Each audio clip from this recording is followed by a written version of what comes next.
तो दोस्तों एलएसी पे भारत और चीन के बीच तनाव अभी भी बना हुआ है।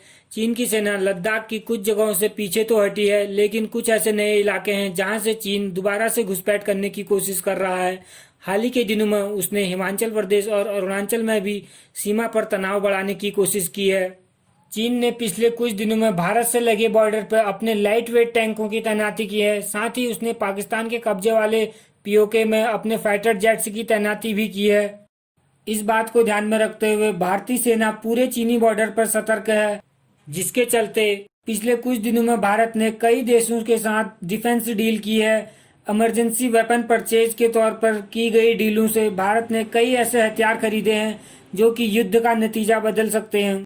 किन देशों के साथ भारत ने डिफेंस डील की है और कौन से वे हथियार हैं जो भारतीय सेना को मिलने जा रहे हैं, साथ ही वॉर के समय में इन हथियारों का किस प्रकार इस्तेमाल किया जाएगा, ये सब हम अपने आगे की वीडियो में जानेंगे। नमस्कार दोस्तों, स्वागत करता हूं अपने यूट्यूब चैनल ग्लोबल इन्फो में। लाइक और सब्सक्राइब करें।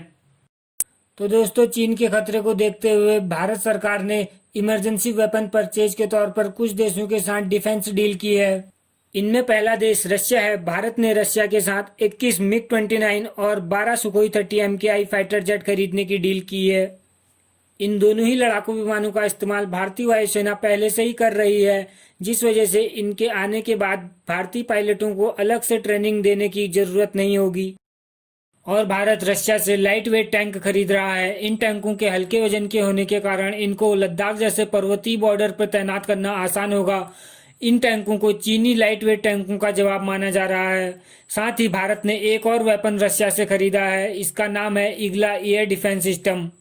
ईगला एक short range man portable air defence system है। ये 8 किलोमीटर की दूरी तक दुश्मन के फाइटर जेट, हेलीकॉप्टर और मिसाइलों को मार गिराने में सक्षम है।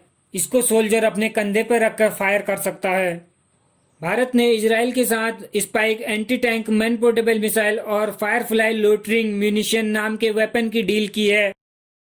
Spike anti tank man portable missile एक ऐसी मिसाइल है जिसको एक सोल्जर अकेले ही फायर करके दुश्मन के टैंक को नष्ट कर सकता है।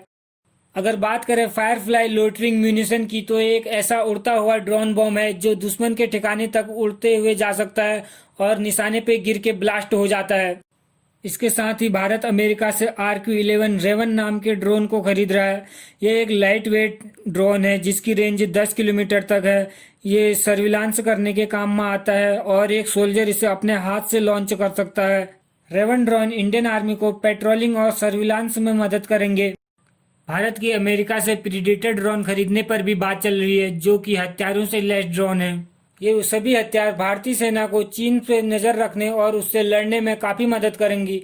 और 29 तारीख यानी आज दोपहर 2 बजे तक राफेल फाइटर जेट भी इंडिया के अंबाला एयरबेस पे पहुंच जाएगा। इन सभी बातों से ये पता चलता है कि चीन के खिलाफ लड़ने के लिए भारत भी अपनी पूरी तैयारी कर रहा है।